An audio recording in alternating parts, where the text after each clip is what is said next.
is going on, everybody? Welcome into another edition of the Daily Energy News Beat Stand-Up here on this gorgeous Tuesday, September 5th, 2023. As always, I'm your humble correspondent, Michael Tanner, coming to you from an undisclosed location here in Dallas, Texas, joined by the executive producer of the show, the purveyor of the show, and the director and publisher of the world's greatest website, EnergyNewsBeat.com, Stuart Turley. My man, how we doing today? Hey, it's a beautiful day in the neighborhood. Hope everybody had a fantastic Labor Day.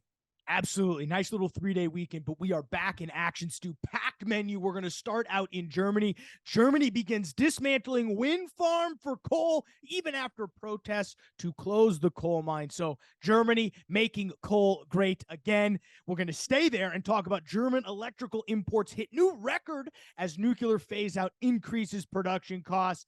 It's pretty disastrous what's going over in Germany right now. I will just say that. Next up, we got to love this. New study suggests global warming could be mostly an urban problem. Data matters, and who reads the data is the question. So Stu will cover what's going on in the world of global warming.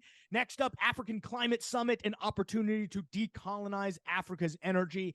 It's Africa for years has been the test tube. Everyone wants to go in there, extract resources, and leave nothing behind. They're going to do the exact same thing in the name of climate. So it's going to be very interesting to see what's going on there. They're holding a summit starting today through the 6th in Nairobi. Stu will cover what's going on there. We have a little fun segment that we'll cover in the middle before we kick it over to finance. I'll quickly cover what happened. Oil price was actually open yesterday. We saw futures did rise a little bit. We're sitting at 85, 82, folks, as we record this here early, actually, on Monday. So great day for the markets. And then Aramco's looking to float $50 billion of their Saudi Aramco of their stock. That would be the largest and record offering, eclipsing their own record. So Stu and I will cover what that means for the financial markets. And then we'll let everybody get out of here and start their short week, guys. But before we do all that, again, check us out online, world's greatest website, EnergyNewsBeat.com. It's where all the analysis comes from. It's where all of the stories come from. You can check out the description below to get links to all of the show, links to all the articles that we are about to cover. Timestamps if you want to jump ahead and see what's going on in Africa, jump ahead, see what's going on in Rainbow. You can do that now. We can also interact with the show in the description below. We have a form you can fill out. Send us any questions. We love feedback. You can also email the show, questions@energynewsbeat.com. Check us out, dashboard at .energynewsbeat.com. That's our data news combo. Hard at work at V2, folks. So we really appreciate you guys checking us out there. Just hard at work, folks. You can subscribe to us, Apple Podcasts, follow us on YouTube at Energy Newsbeat. We're also on Spotify. Anywhere you get your podcast, check us out. We appreciate the support. I'm out of breath, though, Stu. Where do we want to begin? Let's start with our favorite country next to our country of California. Germany begins dismantling wind farm for coal after the protest to close coal mine. This is the same coal mine that the wind farm in Germany is right next to one of their biggest coal mines. They shut the coal mine down in order to make sure they started growing it. Now we've had a complete flip, and they're having to dismantle the wind farms so they can dig up the coal underneath it. The energy giant RWE is dismantling the farm. It's on the North Rhine of Westphalia. It's already been dismantled, and a further 7 are scheduled to remove to excavate an additional 15 to 20 million tons of brown coal. Brown's not really good, no matter if it's in Biden's pants or if you're trying to burn it. So what I don't get is that in return, REW has agreed to phase out all coal by 2030, 8 years before the previous deadline. So they're trying to spin this as a win. It's IR guy of the week right here. We're getting coal out sooner by bringing coal in. I love it. We're making more money by accelerating money out of our bank account. I love that. As somebody who looks at finances all day, I would love for that to be the case. Oh, absolutely. But here's the problem. Germany has lost GDP because of their high cost of energy. Yep. Everybody's bailing out of Germany. Let's go to the next story, Michael, because this one gets just as nutty as it can be. Mm-hmm. German electricity imports hit new record as nuclear phase out increases production costs. Holy smokes. Yep. There's a couple big nuggets in this bad dog. Germany is importing more electricity than ever before after purchasing a record 6,505 gigawatt hours from abroad in August. That's nuts. Typically occur through the construction of transmission lines or undersea cables that connect power grids across national borders. That includes nuclear from I mean, importing electricity is more expensive than importing the raw the raw commodities that allow you to get energy, whether you're going to import natural gas, whether you import crude oil, or even if you hydro, wind, or solar. Buying electricity is the most expensive form of buying energy, which is hilarious, which is why they're getting screwed. They are, and I want to apologize to him for butchering his name. Mayer, again, that's in the Tim Meyer-Hoogens. That's probably not how you pronounce it because it's the U with the double things on it. I don't know. Everyone should speak English. Just go ahead. Oh no, or Hungarian. I don't care. These are often more expensive renewables than nuclear power abroad. He says it would be cheaper if we did it ourselves. Duh. Wait, you're telling me buying the end product is more expensive than doing the labor yourself and buying the raw materials? Wait, that's fascinating, Stu. And so they're idiots over there. Germany's falling apart. Germany's falling apart, but what we're seeing is the whole energy plan that Germany was the poster child for. Now that poster child is now on a milk carton and is missing in action because they do not have it. And then you have that poster child has then been moved over and the milk carton has gone all the way over the pond to California.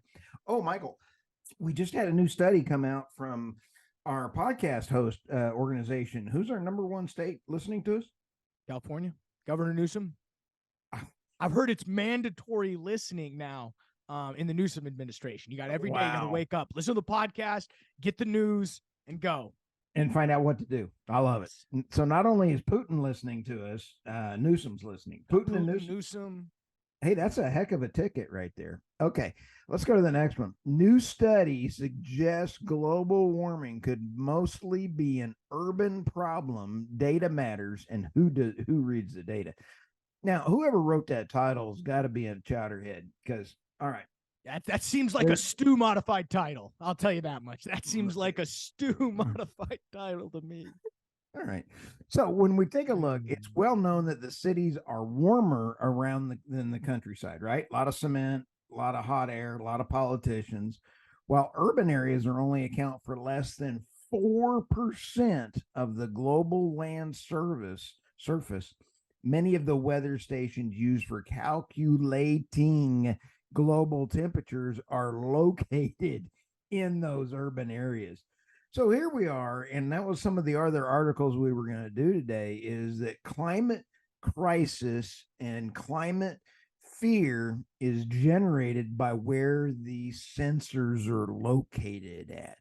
Oh, that's why it's an urban problem. I thought that was pretty interesting. You sit back and kind of go, oh, well, if you put your meters in the middle of the field where there's nothing bothering it, that's a different than being in the middle of downtown Dallas and you're getting barbecued by all the extra heat waves, right? Huh?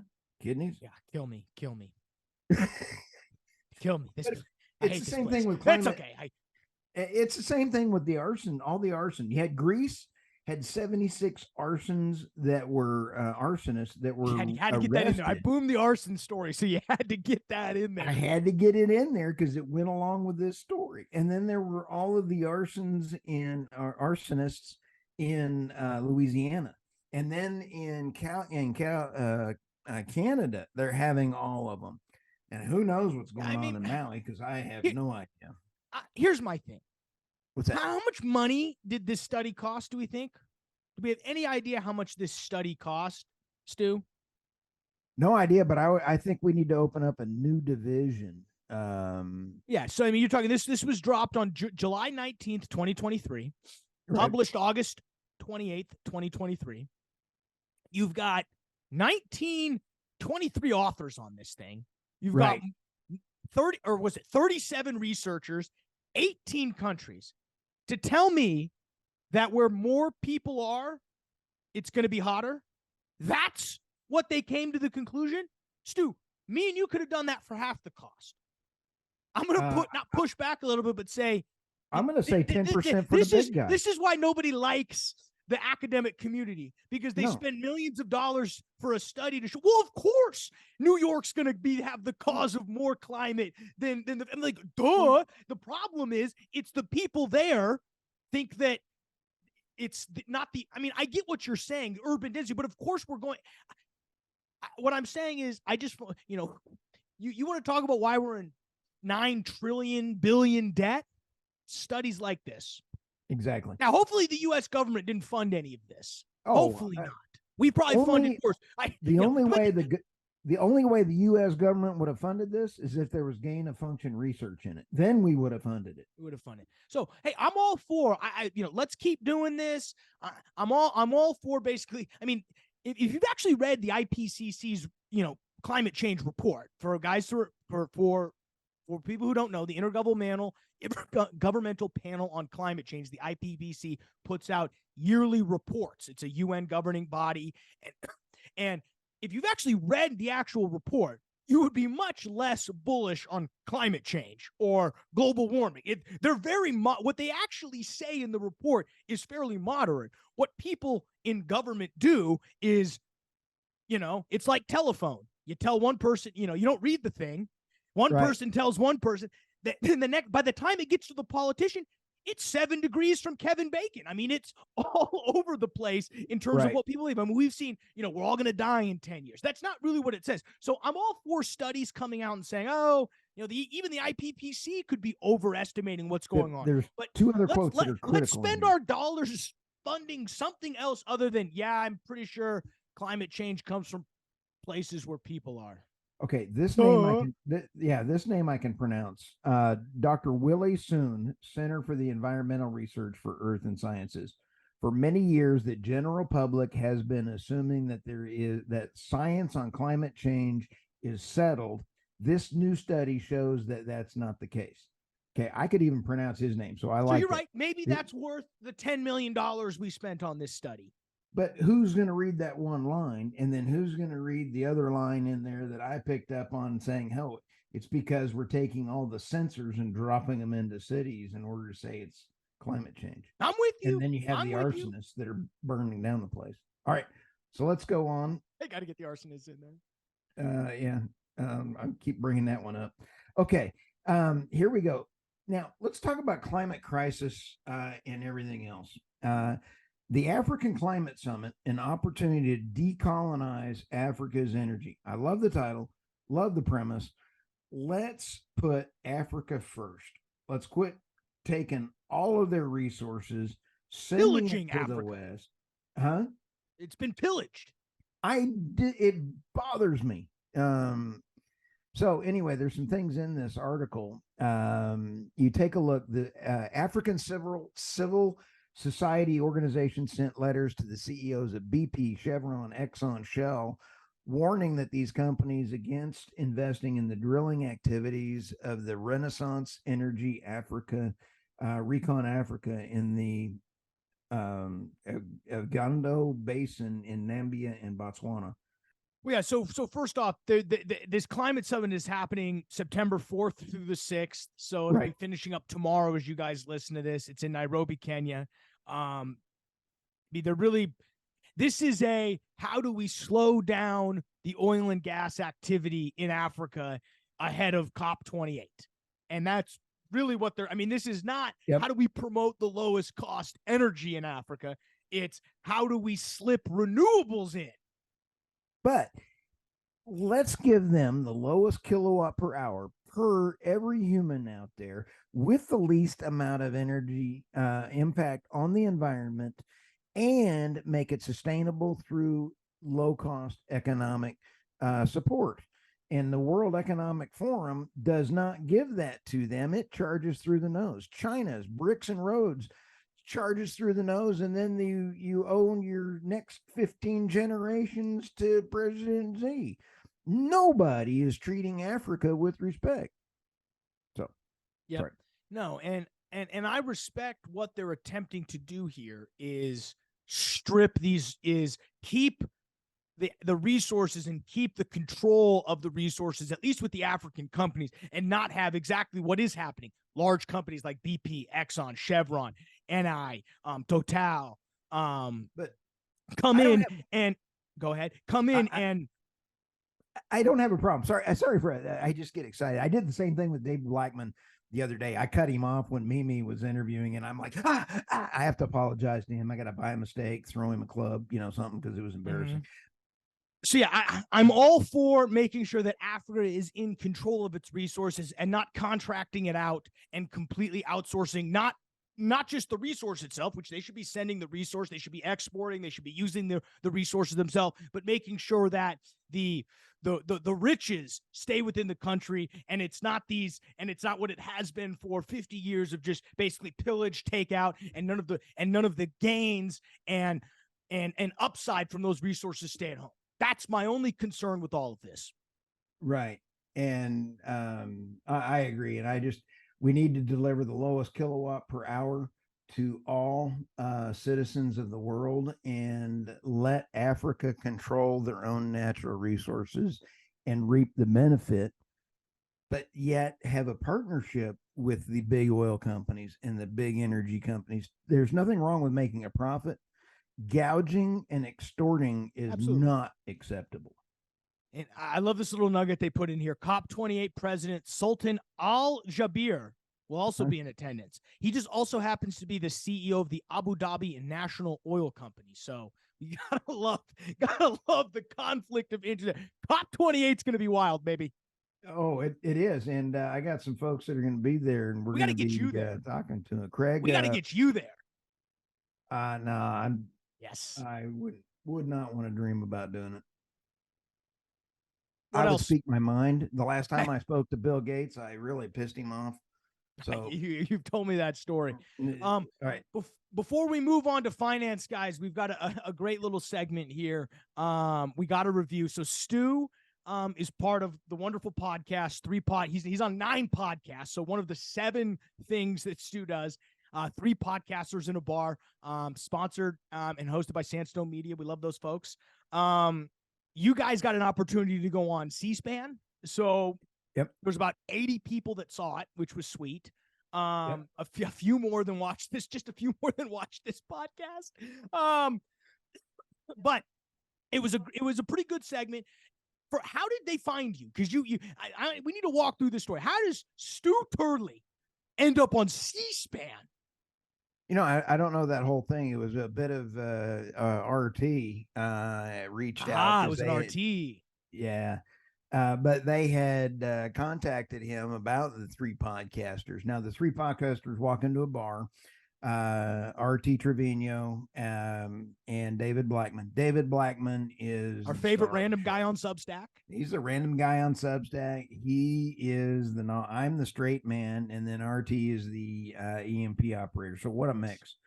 And we are having a blast. And so they brought us on to this segment for C-SPAN.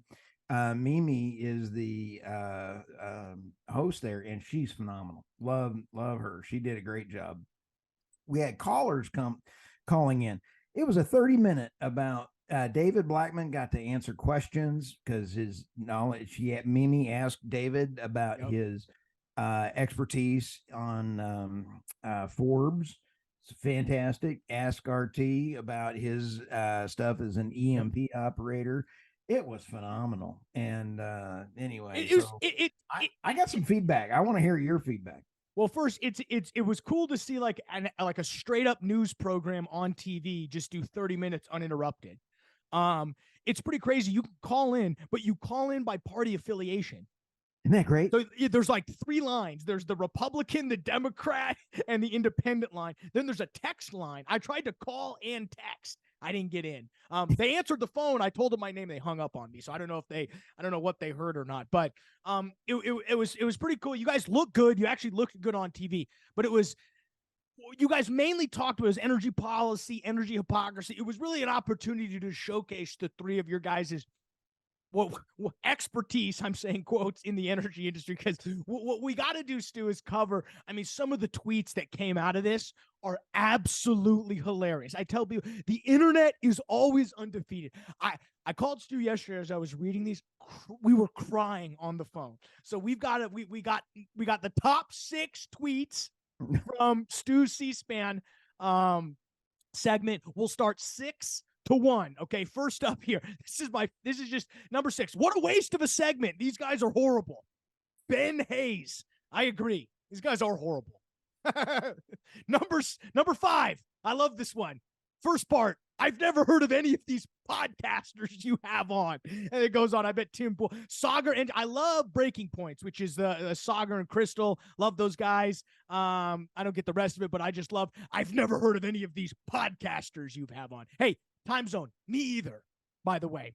And this is great. This is Stu was talking, and all of a sudden Mary Lou comes in. Now the one right winger is talking or brings up the border. Of course, Stu's got to slip the border in there. I did. And that was a good question, because the caller called in and said, China is going to take down the grid. And I responded, and there's a bazillion Chinese. Of course, you got to bring up the border. No, I get it. All right.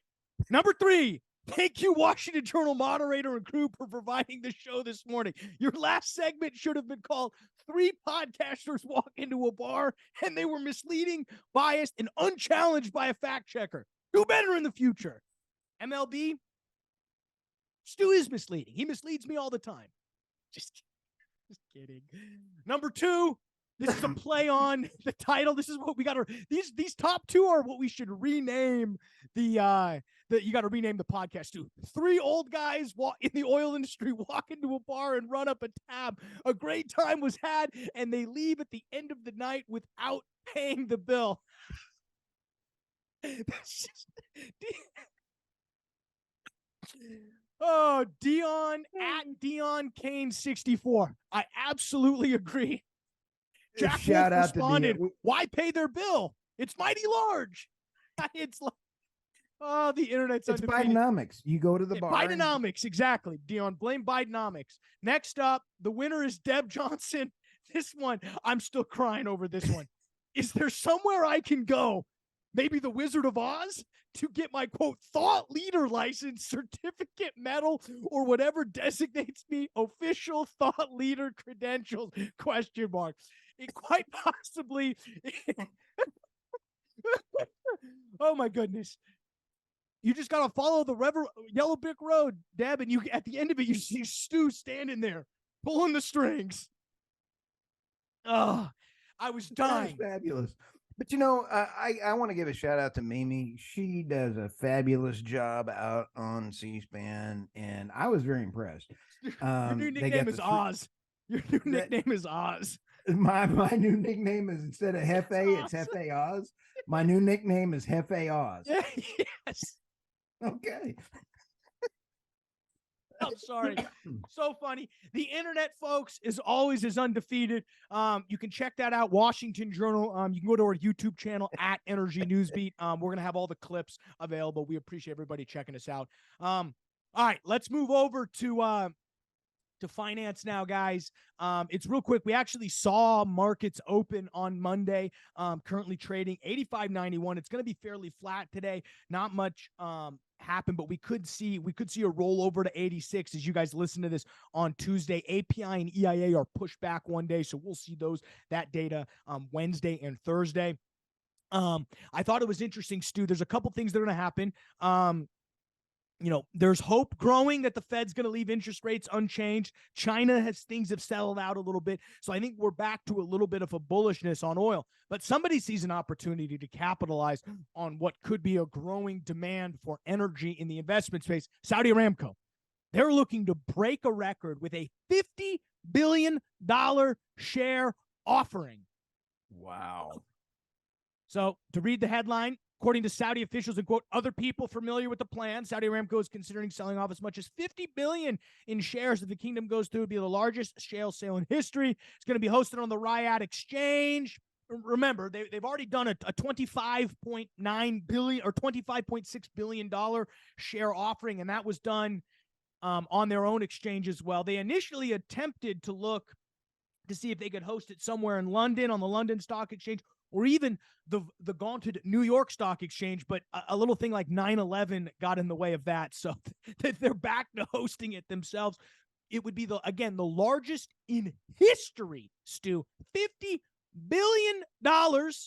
And that was only 1.5% of Aramco at the 25. So this, MBS has, remember, promised to sell up to 5%. So it'll be interesting to see exactly what ends up being cut and what ends up being sold by MBS.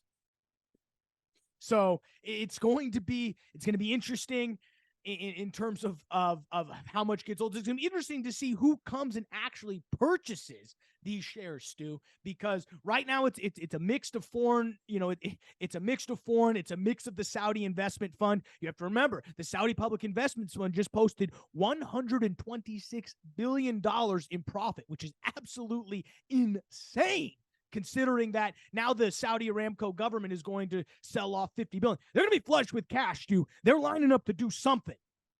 I couldn't agree more. And not only are they looking at things like we don't, they are smarter than the U.S. in many ways. They're smarter than me and you, that's for sure. I would invest in Saudi Aramco's new fund rather than buying T-bills. So there is no way that I'd buy a T-bill. Yeah, I mean, if Saudi Aramco wants to sponsor the show, it's real cheap, $10K a month, guys. Just come on in. We'll promote you to the high heavens. We'll 10 trillion a month? What did you say? I said I'll 10K. go for 10 billion. 10 billion a month. I like it. Well, you can hit us up, questions@energynewsbeat.com to submit your proposal on how much you want to spend on us. We'd really appreciate it. Anything else, Stu? What should people be worried about this week? I'll tell you what, just buckle down, hug your family, and know that everything's going to be okay. Well, that's heartening, actually. That makes me feel good. So we love it, guys. Well, we hope you have a great week. We hope you had a great Labor Day. Nice little short week. I'm probably going to be off Thursday. I'm going to be moving. So you're probably just going to get, unfortunately, a solo show by Stu, but we will be back in full force next week. Stu's got a great podcast out right now with Dr. Patrick Moore, former co-founder of Greenpeace. Yep. You can check that out on our YouTube channel. We love Dr. Patrick Moore. We appreciate everybody who's watched the Doomberg. Go check that out if you haven't. Again, Energy Newsbeat on YouTube. Subscribe. If I was a 16-year-old podcaster, I'd be slamming my fist and say, smash that like button, but I won't. I will refrain from doing that. But again, guys, for Stuart Turley, I'm Michael Tanner. We'll see you tomorrow, folks.